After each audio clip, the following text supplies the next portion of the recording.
ನಾವು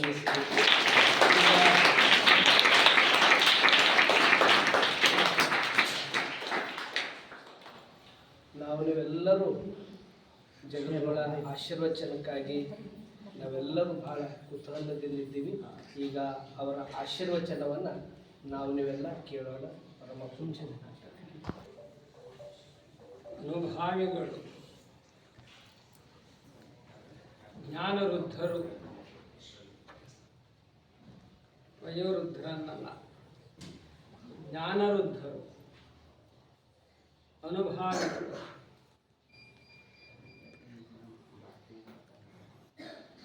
ತ್ರಿಕರಣಪೂರ್ವಕ ಪರಿಶುದ್ಧರು ಆದಂತಹ ಶ್ರೀ ನಮ್ಮ ಭಾಲ್ಕೆ ಅಜ್ಜವರು ಅವರಿಗೆ ನಮ್ಮ ಶರಣಗಳು. ಹಿರಿಯ ಶ್ರೀಗಳು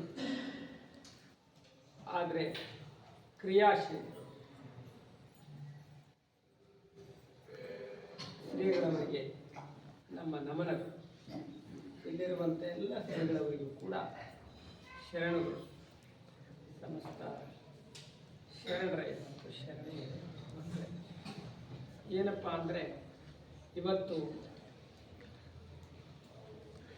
ಕಲ್ಯಾಣ ನಾಡಿಗೆ ನಾವು ಬಂದಿದ್ದೇವೆ.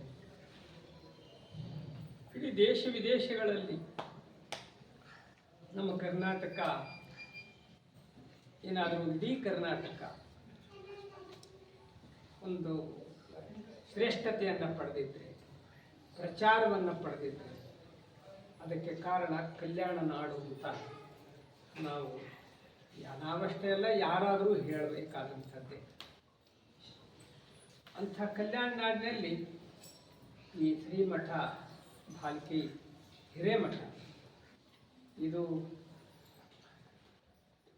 ಶತಮಾನಗಳಿಂದ ಬಹುದೊಡ್ಡ ಸೇವೆಯನ್ನು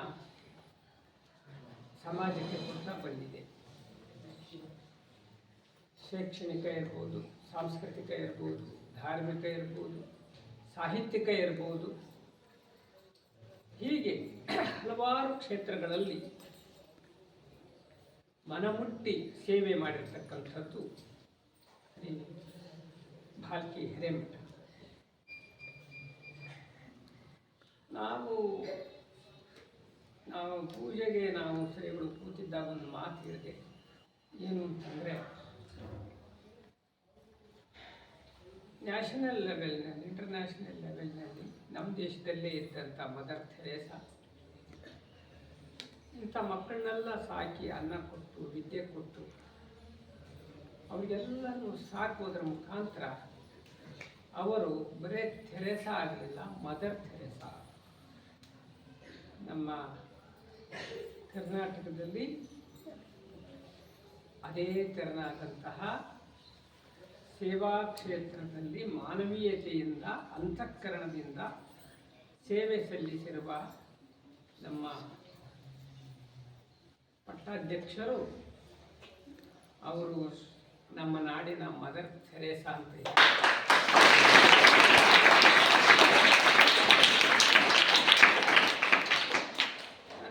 ಹತ್ತಾರು ಸಾವಿರ ಕುಟುಂಬಗಳಿಗೆ ಅವರು ಅನ್ನದಾತರಾಗಿದ್ದಾರೆ. ಅದೆಂಥ ಕರುಣೆಯ ಕಡಲನ್ನೇ ತಮ್ಮ ಅಂತರಂಗದಲ್ಲಿ ತುಂಬಿಕೊಂಡಿರ್ತಕ್ಕಂಥ ಶ್ರೀಗಳು. ಇಂಥ ಸಣ್ಣ ಸಣ್ಣ ಮಕ್ಕಳು ಅಂತಂದರೆ ಅವ್ರಿಗೆ ಎಷ್ಟು ಜೀವ. ಯಾರು ಆರ್ಥಿಕವಾಗಿ ದುರ್ಬಲರಾಗಿದ್ದಾರೋ ಅಂಥ ಮಕ್ಕಳನ್ನೆಲ್ಲ ಇಲ್ಲಿ ಕರ್ಕೊಂಡು ಬಂದು ಅವರಿಗೆ ಪ್ರಸಾದ ಕೊಡ್ತಾರೆ, ಅವರಿಗೆ ಅರಿವನ್ನು ಕೊಡ್ತಾರೆ, ಶಿಕ್ಷಣ ಕೊಡ್ತಾರೆ. ಮತ್ತೆ ಪುನಃ ಅವರನ್ನು ದೊಡ್ಡವರನ್ನಾಗಿ ಮಾಡಿ, ಏನು ಬಡತನ ಇದ್ದ ಮನೆ ಇತ್ತು ಅದನ್ನು ಆರ್ಥಿಕವಾಗಿ ಸಬಲಗೊಳಿಸುವಂತಹ ಕೈಂಕರ್ಯವನ್ನು ಶ್ರೀಗಳು ಸಮರ್ಥವಾಗಿ ಮಾಡ್ತಾ ಇದ್ದಾರೆ. 1,000 ಅಲ್ಲ, 2,000 ಅಲ್ಲ, ಶ್ರೀಗಳು ಬಂದ ನಂತರ 16,000ಕ್ಕಿಂತ ಮಿಕ್ಕಿ ಮಕ್ಕಳು ಆ ಒಂದು ಆಶ್ರಯವನ್ನು ಪಡ್ಕೊಂಡಿದ್ದಾರೆ. ಇಷ್ಟೇ ಅಲ್ಲ, ಈ ಮಕ್ಕಳು ಇಲ್ಲಿರೋದ್ರಿಂದ ಶರಣ ಸಂಸ್ಕೃತಿಯನ್ನು ಅತ್ಯಂತ ನಿಷ್ಠೆಯಿಂದ ರೂಢಿಸ್ಕೊಳ್ತಾರೆ, ಶ್ರದ್ಧೆಯಿಂದ ರೂಢಿಸ್ಕೊಳ್ತಾರೆ.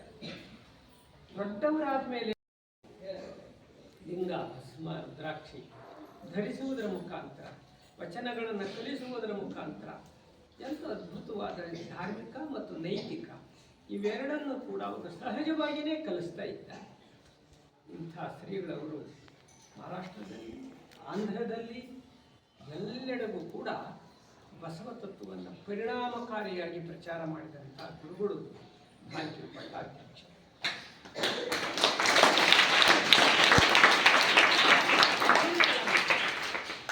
ವಚನಗಳನ್ನು ಕನ್ನಡದಲ್ಲಿ ಕನ್ನಡಿಗರಾದ ನಾವು ಅಚ್ಚಾಕ್ಸೋದಿರ್ಬೋದು, ಅವುಗಳನ್ನು ಎಲ್ಲ ಕಡೆ ಕೊಡೋದಿರ್ಬೋದು ಕನ್ನಡ ನಾಡಿನಲ್ಲಿ, ಇದು ದೊಡ್ಡ ವಿಷಯ ಅಲ್ಲ.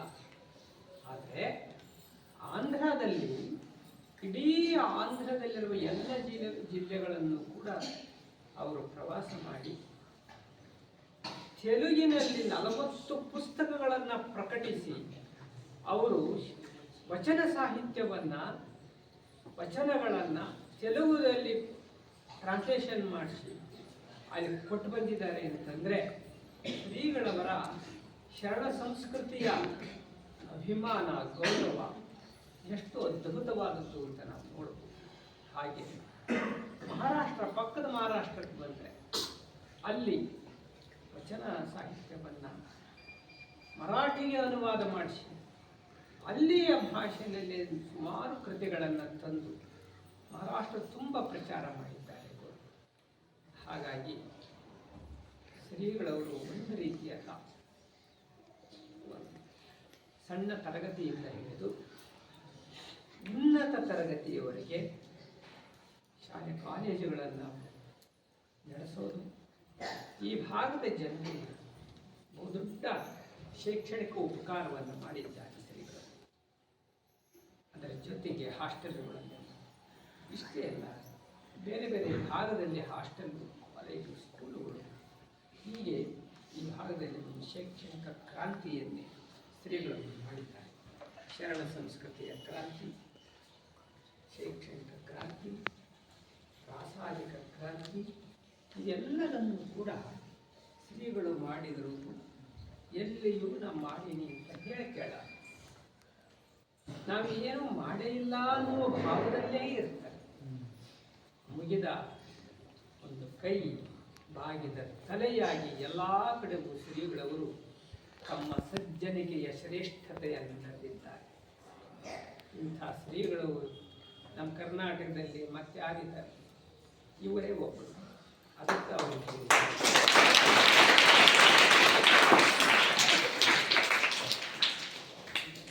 ಹೇಳೋದು ಭಾಳ ಕಡಿಮೆ ಆಗ್ತದೆ, ಅವರು ಮಾಡಿದ್ದು ಭಾಳ ಹೆಚ್ಚಿದೆ.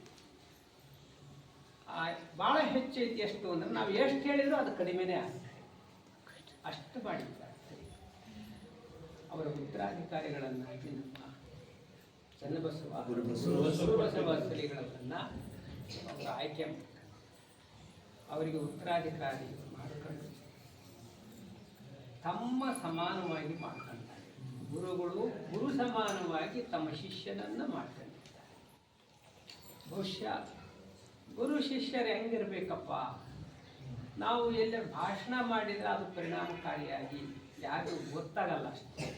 ಗುರು ಶಿಷ್ಯರು ಹೆಂಗಿರ್ತಾರೆ ಅಂತಂದರೆ, ಬಾಲ್ಕಿ ಮಠಕ್ಕೆ ಹೋಗಬೇಕು, ಇದೇ ಮಠಕ್ಕೆ, ಅಲ್ಲೇ ಗುರುಗಳು ನೋಡಬೇಕು, ಅವರ ಶಿಷ್ಯರು ನೋಡ್ಬರ್ರಿ, ಒಂದು 4 ದಿವಸ ಇದ್ದು ಅವ್ರು ಹೆಂಗದಾರೆ ಅನ್ನೋದು ನೋಡ್ರಿ. ಆವಾಗ ಗುರು ಶಿಷ್ಯರು ಹೆಂಗಿರ್ಬೇಕು ಅನ್ನೋದು ಅವಾಗ ನಮಗೆಲ್ಲ ಗೊತ್ತಾಗುತ್ತೆ.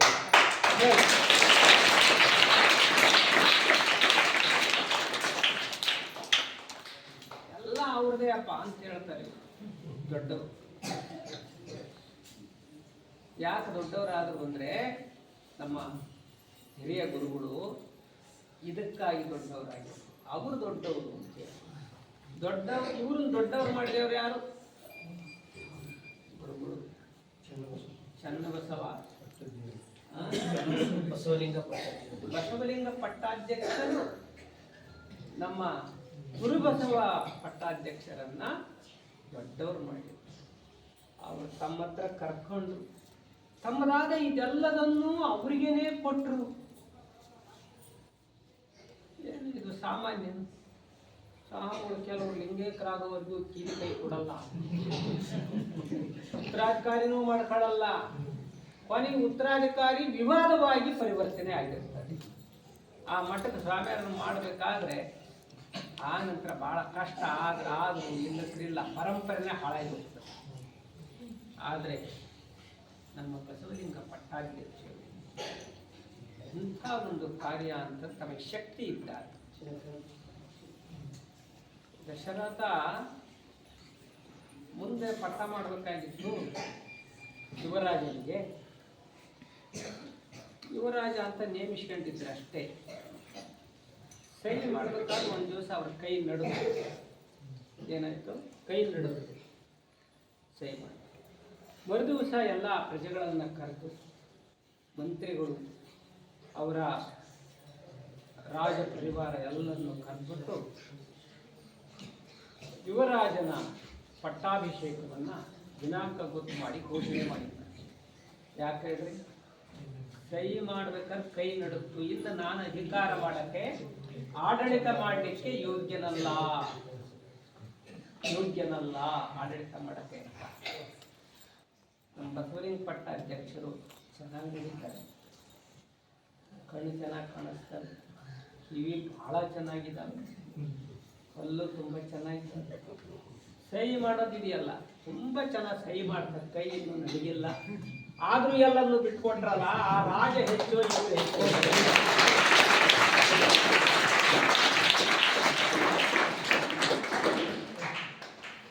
ಇದು ಒಬ್ಬ ಸ್ವಾಮಿಗಳಲ್ಲಿ ವಿರಕ್ತ ಭಾವ. ವಿರಕ್ತ ಸ್ವಾಮಿ ಅಷ್ಟೇ ವಿರಕ್ತ ಅಲ್ಲ, ವಿರಕ್ತ ಭಾವ ಯಾರೆಲ್ಲಿರ್ತದೆ ಅವನೇ ವಿರಕ್ತ.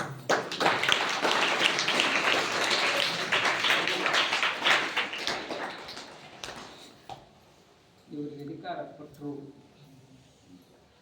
ಇವರು ಗುರುಗಳಿರೋವರೆಗೂ ಅವರೇ ನನಗೆ ಅಧಿಕಾರ ಕೊಟ್ಟರೆ ಅಂತಂದ್ರೆ ನಾನು ಕೇವಲ ಅವರ ಆಜ್ಞಾಧಾರಕನಾಗಿರ್ಬೇಕು ಅಂತ ತಿಳ್ಕೊಂಡ್ರಲ್ಲ, ಇವರು ನಿಜವಾದ ಶಿಷ್ಯ.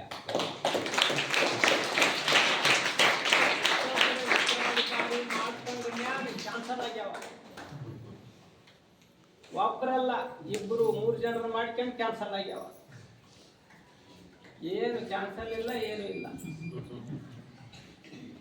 ತಾವಿರೋವರೆಗೂ ತಾವೇ ಮತ್ತು ಬಹಳ ಶಾಣ್ಯರದಾರ ನಮ್ಮ ಗುರುಬಸವ ಸ್ವಾಮಿಗಳು, ಬಹಳ ಶಾಣ್ಯರದಾರ. ಒಬ್ಬ ಮನುಷ್ಯ ನೀನು ನೋಡ್ರಿ ಸಾಕು ಹಿಂಗಾದ ಅಂತ ಹೇಳ್ತಾರ.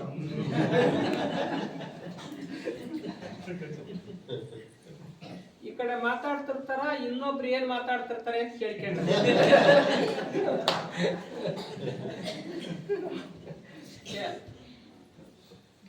ಈ ಜಗತ್ತಿನೊಳಗೆ ಯಾವನಾರು ಮಾತಾಡ್ಲಾರ್ದ ಹೋದನೆ ಕರ್ಕೊಂಡ್ಬಂದಿವ್ರ ಹತ್ರ ಕುಂದಿರ್ಸಿ ಅವನ್ನೂ ಮಾತಾಡಿಸ್ತಾರ, ಅವನು ಮಾತಾಡಂಗ್ ಮಾಡ್ತಾರ.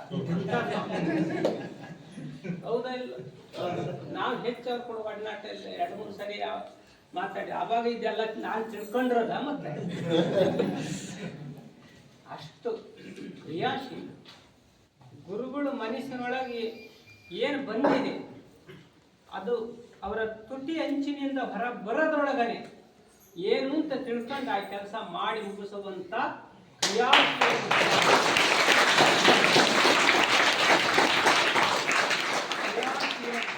ಉತ್ತರಾಧಿಕಾರಿಗಳು ನಮ್ಮ ಗುರುಬಸವ ಸ್ವಾಮಿ. ಹಾಗಾಗಿ ಈ ಮಠಕ್ಕೊಂದು ಭವ್ಯ ಪರಂಪರೆ. ಹಿಂದಿನ ಚನ್ನಬಸವ ಗುರುಗಳು ಇದ್ದರು, ಅವರ ಕಾಲದಲ್ಲೇ ಪ್ರಾರಂಭವಾದಂಥ ಸಮಾಜ ಸೇವೆ, ಧಾರ್ಮಿಕ ಸೇವೆ, ಶರಣ ಸೇವೆ ಅನೂಚಾನವಾಗಿ ಇವತ್ತಿನವರೆಗೂ ಕೂಡ ಮುಂದುವರ್ಕೊಂಡು ಆ ಒಂದು ಇತಿಹಾಸ ಹೇಳಿದ್ರೆ ಎಲ್ಲ ನಿಮಗೆ ಗೊತ್ತಿದ್ದದ್ದಿದೆ, ನಮಗೂ ಗೊತ್ತಿದ್ದದ್ದಿದೆ. ಅಂತಹ ಶತಾಯುಷಿಗಳಾದಂಥ ಗುರುಗಳಿಗೆ ನಮ್ಮ ಬಸವಲಿಂಗ ಪಟ್ಟಾಧ್ಯಕ್ಷರಿಗೆ ಅವರು ಶತಮಾನೋತ್ಸವ ಮಾಡಿದ್ರವ ನಾನು ಬಂದಿದ್ದೆ. ಆ ಆ ಕಾರ್ಯಕ್ರಮಕ್ಕೂ ಬಂದ್ವಿ. ಇವರು ಪಟ್ಟಾಧಿಕಾರಕ್ಕೂ ನಾವು ಬಂದ್ವಿ. ಆದರೆ ಅನಿವಾರ್ಯ ಕಾರಣದಿಂದ ಅವಸರದಲ್ಲಿ ಹೊರಟೋಗಿದ್ದೆ. ಅಂದರೆ ನಮ್ಮ ಗುರುಬಸವ ಸ್ವಾಮಿ 3,000 ಮಠಕ್ಕೆ ಅವಾಗ ಇವಾಗ ಅಷ್ಟೇ ಯಾವಾಗಲೂ ಏನಂತಲ್ಲ, ಅವಾಗಲೂ ಇವಾಗಲೇ ಅನಿವಾರ್ಯ ಬಂದ್ಬಿಡ್ತಾರೆ ಫೋನ್ ಮಾಡಿ, ನಾನು ಬರ್ತಾ ಇದ್ದೇನೆ ನೋಡ್ರಿ ಅಂತೇಳಿ. ನಿಮ್ಗೆ ಯಾವ ಸಂಬೋಧ ಮಾಡೋಕ್ಕೆ ಸಾಧ್ಯ? ಎಲ್ಲಿ ಆತ್ಮೀಯತೆ ಇರ್ತದಲ್ಲ ಅಲ್ಲಿ ಮಾತ್ರ ಈ ಭಾವ ಬರ್ತೀವಿ. ನಮಗೆ ಭಾಳ ಖುಷಿ ಆಗ್ಬಿಡ್ತದೆ ಅವ್ರು ಬರೋದು ಅಂದರೆ ನಮಗೆ ಆನಂದ. ಹೋದ ಸಾರಿ ಆ ಗುರುಗಳನ್ನೂ ಕೂಡ ಕರ್ಕೊಂಡು ಮಠಕ್ಕೆ ಬಂದ್ವಿ. ಆ ಕಾರ್ಯಕ್ರಮ ಭಾಗದಲ್ಲಿ ಇದ್ದಾಗ ಅಂದರೆ ಈ ರೀತಿ ಬಂದಾಗ ಮಠಕ್ಕೆ ಬರ್ಬೇಕ್ರಿ ಅಪ್ಪಾರ ಅಂತ ಹೇಳೋರು, ಹ್ಞೂನ್ರಪ್ಪ ಬರ್ತೀವಿ ಅಂತ ನಾನು ಹಂಗ ಅನ್ಸಿದ್ದೆ. ಇವತ್ತು ನಾವು ಭೀಮಣ್ಣ ಖಂಡ್ರೆ ಅವರು ಮಾತಾಡ್ತಕ್ಕೆ ಅಂತ ಬಂದಿದ್ವಿ. ಆವಾಗ ಎಲ್ಲಿ ನೀವು ಪೂಜೆ ಪ್ರಸಾದ ಅಂತ ಹೇಳಿದ್ವಿ. ನಿನ್ನೆ ಗುಲ್ಬರ್ಗಾದಲ್ಲಿದೆ, ಅಲ್ಲೇ ಉಳ್ಕೊಂಡಿದ್ವಿ. ಬೆಳಗ್ಗೆ ಪೂಜೆ ಮುಗಿಸ್ಕೊಂಡು ಇಲ್ಲಿ ಗುಲ್ಬರ್ಗಕ್ಕೆ ಬರ್ತೀನಿ ಅಂತ ಹೇಳಿದೆ. ಬೆಳಿಗ್ಗೆ ನಮ್ಮ ಮಠಕ್ಕೆ ಸುಮ್ಮನೆ ಬರೋದಾದ್ರೆ ಬರಬೇಡ್ರಿ, ಪೂಜೆ ಪ್ರಸಾದ ಇಲ್ಲೇ ಆಗಬೇಕು ಅಂದರೆ ಬರ್ರಿ, ಅವಾಗ ನಾವು ನಿಮ್ಗೆ ಕೂಡ ಭೀಮಣ್ಣ ಖಂಡ್ರೆ ಮನೆಗೆ ಬರ್ತೀವಿ. ಇಲ್ಲ ಅಂದ್ರೆ ಇಲ್ರಪ್ಪಾರ ಅಂತ ಹೇಳಿದರು. ಬಹುಶಃ ಇದು ಹೇಳಿದ ಮೇಲೆ ಎಲ್ಲ ಗಂಟು ಮುಟ್ಟಿ ಆಗಿಂದ ಕಟ್ಕೊಂಡು ಎಲ್ಲ ಕಟ್ಕೊಂಡು ಇಲ್ಲಿ ಬಂದೀವಿ. ಬೆಳಿಗ್ಗೆನೆ ನೀವು ಯಾರು ಎದ್ದಿಲ್ಲ ಅಷ್ಟಕ್ಕೆ ಬಂದು ಕುಂತೀವಿ. ಒಂದು ಪೂಜೆ ಪ್ರಸಾದ ಎಷ್ಟು ಆನಂದ. ಹಿರಿಯ ಗುರುಗಳು, ಕಿರಿಯ ಗುರು, ನಿಜವಾಗ್ಲೂ ಅವರ ಭಾವ ಪರಿಶುದ್ಧತೆ ಬಹಳ ಶ್ರೇಷ್ಠವಾದ ಅಂತಹ ಪರಿಶುದ್ಧ ಭಾವಕ್ಕೆ ನಾವು ಮನಸೋತು ಅತ್ಯಂತ ಒಂದು ಗೌರವ ಸ್ವಾಭಿಮಾನದಿಂದ ಶ್ರೀಮಠದಲ್ಲಿ ಪ್ರಸಾದ ಸ್ವೀಕರಿಸಿದ್ದೇನೆ. ಅವರು ಕೊಟ್ಟ ಈ ಗೌರವವನ್ನು ಅತ್ಯಂತ ವಿನೀತ ಭಾವದಿಂದ ಸ್ವೀಕರಿಸಿದ್ದೇನೆ ಅಂತ ಹೇಳ್ತಾ, ಆ ಗುರುಗಳ ಸೇವೆ, ಈ ಶ್ರೀಮಠದ ಸೇವೆ ಇನ್ನು ಮುಂದೆಯೂ ಕೂಡ ಸಮಾಜಕ್ಕೆ ಬೃಹದಾಕಾರವಾಗಿ ಸಲ್ಲುವಂತಾಗಲಿ ಅಂತ ನಾವು ಬಸವಾದಿ ಶರಣರಲ್ಲಿ ಪ್ರಾರ್ಥನೆ ಮಾಡಿ ನಾವು ಮುಂದಿರುವ ಎಲ್ಲರಿಗೂ ಕೂಡ ಶುಭ ಕೋರಿ ನಮ್ಮ 4 ಮಾತುಗಳಿಗೆ ವಿರಾಮ.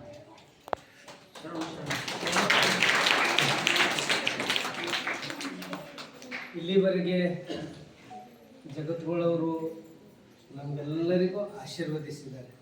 ಇದು ಒಂದು ರೀತಿ ಭಾವನಾತ್ಮಕ ಸಂಬಂಧಗಳು, ಹೃದಯ ಸಂಬಂಧಗಳು ಇಲ್ಲಿ ಎತ್ತಿ ತೋರಿಸ್ತದೆ. ಅವರು ಇಡೀ ಒಂದು ಮಠದ ಪರಂಪರೆ ಚಿತ್ರಣನೇ ಅಪೂರ್ವ ವ್ಯಕ್ತಿತ್ವನೇ ಮುಂದಿಟ್ಟರು.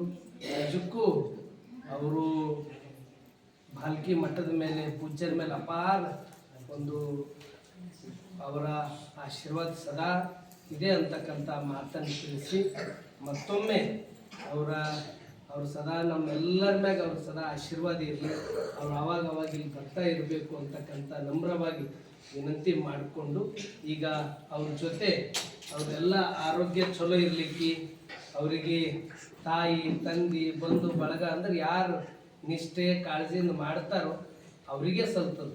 ಅದು ಸೇವೆ ಮಾಡ್ತಕ್ಕಂಥ ನಮ್ಮ ಚಂದ್ರಣ್ಣನವರಿಗೆ ಪೂಜ್ಯರು ಆಶೀರ್ವಾದ ಮಾಡ್ತಾರೆ, ಅವರು ಸ್ವೀಕರಿಸ್ಬೇಕು. ಬಂಚಂತಾರೆ ಅಪ್ಪರ ಅವರು ವಿಶೇಷ ಅಂದರೂ ಉಪ್ಪಿಟ್ಟು ಭಾಳ ಚಲೋ ಮಾಡ್ತಾರೆ.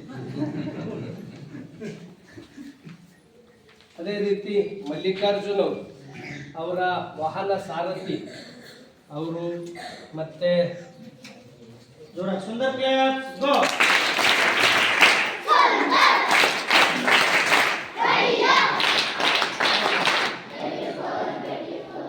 ಹರೀಶ್ ಗನ್ಮ್ಯಾನ್ ಅವರು ಕೂಡ ಪೂಜ್ಯರ ಜೊತೆ ಅವರು ಸೇವೆಯನ್ನು ಸಲ್ಲಿಸ್ತಾರೆ.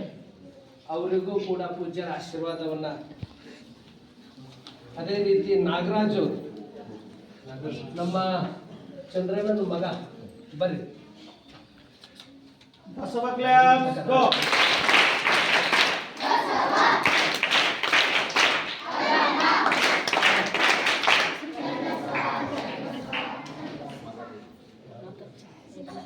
ಏಳನೇ ಕ್ಲಾಸ್.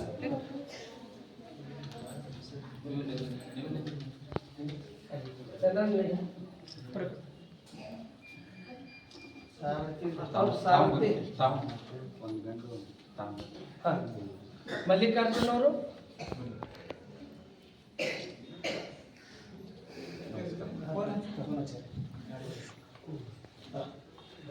ಆಯ್ತು. ಮಲ್ಲಿಕಾರ್ಜುನ್ ಅವರು ಈಗೆಲ್ಲರೂ ನೇರವಾಗಿ ಕೂತ್ಕೊಂಡು ಕೈ ಜೋಡಿಸಿ ವಚನ ಮಂಗಲವನ್ನ ನಡೆಸ್ಕೊಡ್ಬೇಕು.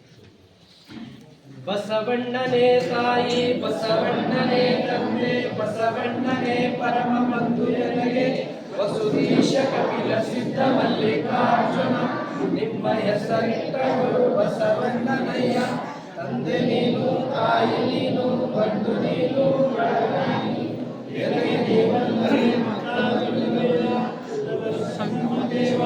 ಹಾಲಲ್ಲದು ನೀರಲ್ಲದು ನಿಮ್ಮ ಧರ್ಮ, ಶರಣ ಸತಿ ಲಿಂಗಪತಿಯ ವಿಶ್ವಗುರು ಬಸವಣ್ಣನವರಿಗೆ, ಗುರು ಚನ್ನಬಸವೇಶ್ವರರಿಗೆ, ಪರಮ ಪೂಜ್ಯರ ಸತ್ಯ ಸಂಕಲ್ಪಕ್ಕೆ ಶರಣು ಶರಣಾರ್ಥಿ. ಎಲ್ಲರೂ ಅಲ್ಲೇ ದರ್ಶನ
ಇಲ್ಲ ಈ ಕಡೆ ಒಂದು ಸೈಡ್ ಅಲ್ಲಿ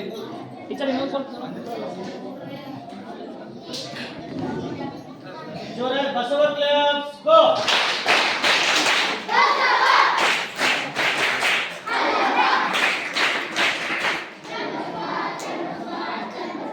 ಜೋರಾಗಿ ಕ್ಲಾಪ್ಸ್ ಗೋ.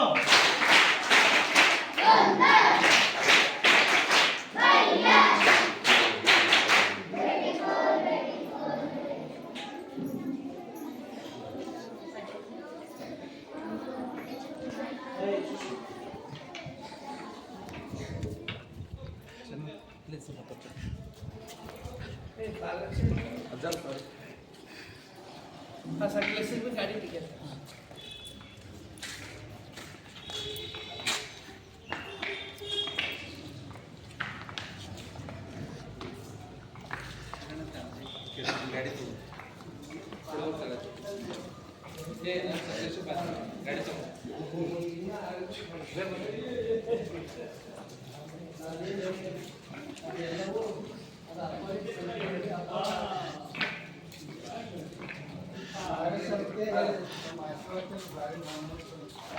ನೂರಕ್ಕೂ ನೂರು ಸರ್.